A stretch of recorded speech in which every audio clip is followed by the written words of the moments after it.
তারপর জানবেন সেই ৫ জনের কথা যারা বাড়ি, গাড়ি আর সৌভাগ্য সবথেকে বেশি লাভ করবেন। তুমি সবার কাছে গিয়ে সাহায্য প্রার্থনা করেছ, কেউ সাড়া দেয়নি। তুমি না খেয়ে দিন কাটিয়েছ, কেউ দেখেও দেখেনি। এবার তোমার সময় এসছে ১৮ বছর পর ১৮ তারিখ ১৮ মাসের জন্য এই মহাবিশ্ব তোমার কান্না শুনেছেন। ব্যর্থ হয়নি তোমার রাতের পর রাত জেগে কাটানো দিনগুলো। সবাই ছেড়ে চলে যাবার পরেও তুমি লড়েছ। এবার তোমার সময় এসছে। তোমাদের মধ্যেই ৫ জন পাবে গাড়ি, বাড়ি, সম্পত্তি। মহাবিশ্ব ৫ জনের ভাগ্য পুরোপুরি বদলাতে চলেছেন। মহাবিশ্ব ৫ জনের ভাগ্য পুরোপুরি বদলাতে চলেছেন। হঠাৎ করে প্রচুর অর্থ সম্পত্তি লাভ, স্টক মার্কেট, লটারি, আকস্মিক লাভ হবেই। ১৮ তারিখ বিকেল ৪:৩০ তোমার জীবনের সেই সুবর্ণ যুগ শুরু হতে চলেছে, যার জন্য সবাই কষ্ট করে, কিন্তু মহাবিশ্ব তোমাকে নির্বাচন করেছেন।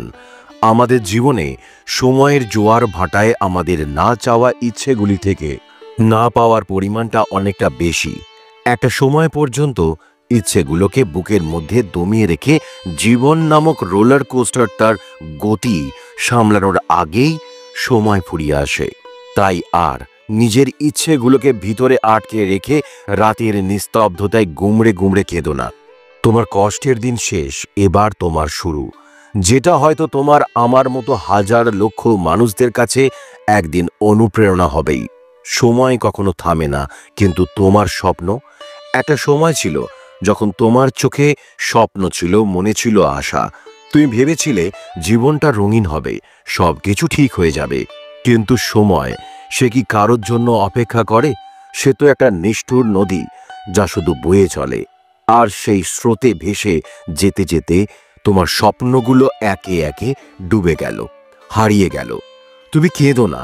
রাতের আঁধারে তোমার চোখের জল কেউ দেখে না, তোমার বুকের চাপা আর্তনাদ কেউ শুনবে না, তোমার দম চাপা স্বপ্নগুলোর আর্তনাদও কি কেউ বোঝে? তোমার সবকিছু ছিল, আশা, ইচ্ছে, ভালোবাসা। কিন্তু এই জীবন তোমাকে কেবল একটা জিনিসই দিয়েছে, অপ্রাপ্তি। কিন্তু এবার না, আর নয় এই দুঃখ, আর নয় এই কষ্ট। তুমি আর কাঁদবে না, তুমি নিজেকে হারিয়ে ফেলবে না, কারণ এই পৃথিবী তোমাকে থামিয়ে রাখার জন্য তৈরি হয়নি। এই জীবন তোমাকে শেষ করে দেওয়ার জন্য আসেনি। তোমার কষ্টের দিন শেষ, এবার তোমার শুরু। আর তুমি জানো তো, যে শুরু একবার হয় সে একদিন দুনিয়াকে নাড়িয়ে দেয়। তোমার গল্প একদিন লক্ষ লক্ষ ভাঙা মনকে জোড়া দেবে। তোমার লড়াই একদিন লক্ষ মানুষের অনুপ্রেরণা হবে। তাহলে আর দেরি কিসের? এই মুহূর্ত থেকে শুরু করো। ভেঙে পড়া জীবনকে তুমি নতুন করে গড়ো, আর সাফল্যের প্রলয়ে এই দুনিয়াকে কাঁপিয়ে দাও। রাহু আর কেতু, এরা আসলে কোনো বাস্তব গ্রহ নয়, বরং ছায়া গ্রহ বা শ্যাডো প্ল্যানেট। বৈদিক জ্যোতিষে এদের গুরুত্ব কিন্তু অনেক, কারণ এরা চাঁদের কক্ষপথ আর সূর্যের পথ যেখানে ক্রস করে সেই পয়েন্ট দুটিকেই বোঝায়। এখান থেকেই সূর্যগ্রহণ, চন্দ্রগ্রহণের ঘটনা ঘটে। রাহু দুনিয়াদারি, লোভ, আকাঙ্ক্ষা, মোহ, বিভ্রান্তি আর সাফল্যের প্রতীক। কেতু বিচ্ছিন্নতা, আত্মজ্ঞান, অতীত জীবনের কর্মফল, অন্তর্দৃষ্টি আর মুক্তির প্রতীক। রাহু কেতুর গোচর প্রায় ১৮ মাসে একবার হয়। তখন সব রাশির জন্য কর্মফলের অক্ষ বদলে যায়। ২০২৫ সালের রাহু কেতুর গোচর ১৮ই মে ২০২৫ থেকে ৫ই ডিসেম্বর ২০২৬ পর্যন্ত। রাহু মীন থেকে কুম্ভ রাশিতে যাবে, কেতু কন্যা থেকে সিংহ রাশিতে যাবে। এই সময়টা স্পেশাল, কারণ শনি তখন সদ্য মীন রাশিতে, বৃহস্পতি মিথুনে। এই ৪টে ধীর গতির গ্রহের একসাথে রাশিচক্রে চলাফেরা খুব শক্তিশালী জ্যোতিষীয় পরিবেশ তৈরি করবে। প্রথমে জানবেন ১২টা রাশির ক্ষেত্রে কি কি ঘটবে। তারপর জানবেন সেই ৫ জনের কথা যারা বাড়ি, গাড়ি আর সৌভাগ্য সবথেকে বেশি লাভ করবেন। এখন চলুন জেনে নিই ১২টা রাশির ভাগ্যে কি আছে। মেষ, রাহু ১১তম ঘরে, অর্থ নিয়ে ওঠানামা, বন্ধু বান্ধব বদল। কেতু ৫ নম্বর ঘরে, সন্তান, প্রেম, সৃজনশীলতায় চ্যালেঞ্জ।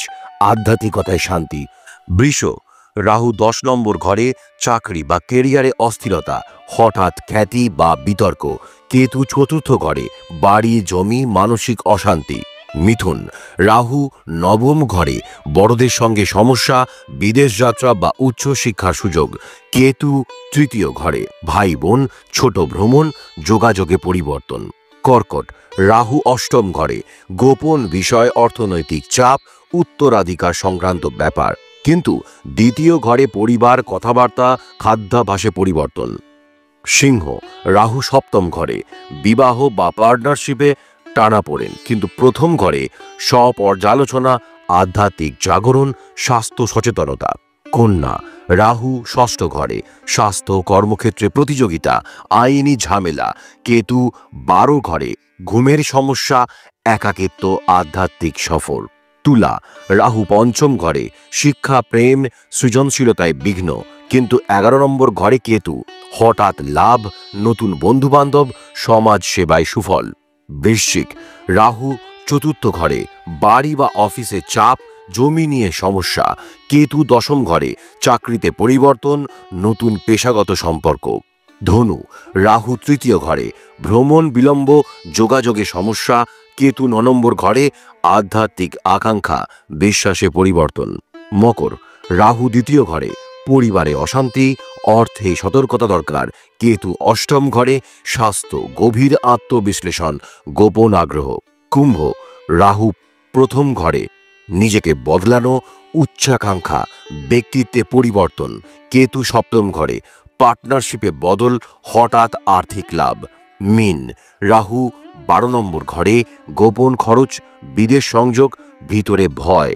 কেতু 6ষ্ঠ ঘরে আইনি জয়, শত্রু দমন, কেরিয়ারে উন্নতি। কি করতে হবে?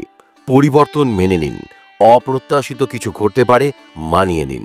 আধ্যাত্মিক চর্চা করুন, ধ্যান, আত্মবিশ্লেষণ, প্রার্থনা ভালো ফল দেবে। সতর্ক সিদ্ধান্ত, হুট করে কিছু করবেন না, বিশেষ করে টাকা, সম্পর্ক বা কেরিয়ারে। প্রয়োজনে বিশেষজ্ঞের পরামর্শ নিন। বড় সিদ্ধান্তের আগে ব্যক্তিগত কুণ্ডলী দেখিয়ে নিন। 2025-26 সালের রাহু কেতুর গোচর কর্মফলের দিক থেকে টার্নিং পয়েন্ট। চ্যালেঞ্জ আসবে, তবে নিজেকে জানার, পুরনো জিনিস ছেড়ে এগিয়ে যাওয়ার সুযোগও আসবে। জ্যোতিষ পথ দেখাতে পারে, গ্যারেন্টি নয়। নিজের সচেতনতা আর বুদ্ধিমত্তাই আসল।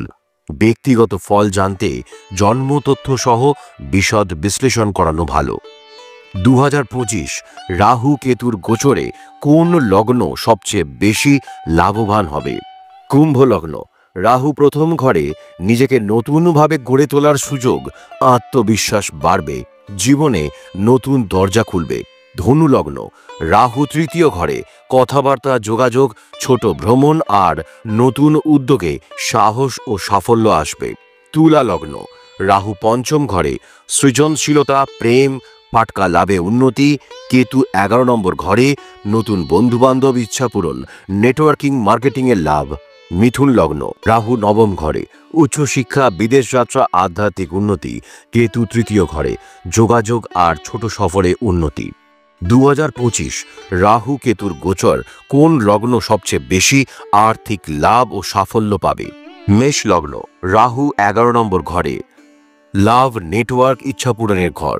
হঠাৎ অর্থলাভ, প্রমোশন, নতুন বড় যোগাযোগ, পুরনো স্বপ্ন পূরণ, সব কিছুতেই জোরদার সুফল পেতে পারেন। বৃষ লগ্ন, রাহু 10 নম্বর ঘরে চাকরি বা ব্যবসায় নতুন সুযোগ, উন্নতি, অর্থনৈতিক পরিবর্তন, বড় দায়িত্ব বা পদোন্নতি, সব মিলিয়ে কেরিয়ারে উত্থান আসতে পারে।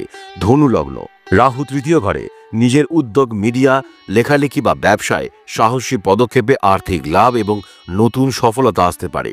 যদি আরও বিশদে জানতে চান তাহলে আমাকে প্রশ্ন করতে পারেন কমেন্ট সেকশনে, আমি আপনাদেরকে জানিয়ে দিতে চেষ্টা করব। রাতে শোবার আগে এটা শুনবে চোখ বন্ধ করে। জাগ্রত চিত্তে করি প্রার্থনা, হে ব্রহ্মাণ্ড লহ প্রণাম। মনের গভীরে আকাঙ্ক্ষার বীজ, জানি তুমি শুনবে সকল ধ্বনি গোপন সুরে। তোমার হাতে রেখেছি সব আশা, স্বপ্ন, ভালোবাসা, কল্পনা। জানি তুমি দেখছো আমায় অনন্ত প্রেমের সাগরে ডুব দিয়ে। ইচ্ছের মন্ত্রে গড়ি ভবিষ্যৎ, তুমি করছো আমার পথ প্রদর্শক। আকাশের তারা গোনার মতোই প্রতি মুহূর্তে ছড়াও করুণা, অমূল্য রতন। তোমায় যদি সম্পূর্ণ সঁপে দিই, তবে কি ফিরে পাবো না সবই? নির্ভীক চিত্তে প্রার্থনা করি, তুমি রবে আমার পাশে সঙ্গোপনে। তবে চাইনি কেবল নিজের জন্য, সবাইকে রেখেছি হৃদয়ে ভরে। তোমার প্রেমে হোক আলোকিত জীবনটা, যেন হয় সুখ সমৃদ্ধ। হে ঈশ্বর, অন্ধকারে আলোক হয়ে এসো আমার প্রার্থনায়। তোমার সম্মানে মাথা নত করি, এ জীবনে পূর্ণতা করো প্রদান। তুমি যে সর্বত্র বহুরূপে আছো, জীবে প্রেম করে তোমার সেবা করি। তুমি দাও প্রার্থনার ফল, ভালোবাসায় পূর্ণ করো জীবনের আশীর্বাদ। জয় বলে হে ব্রহ্মাণ্ড, তোমার মাঝে ডুবে যায় মানব জীবন। মনের ইচ্ছায় প্রার্থনার মন্ত্রে তুমি পূর্ণ করবে সকল আকাঙ্ক্ষা প্রেমের শৃঙ্খলে।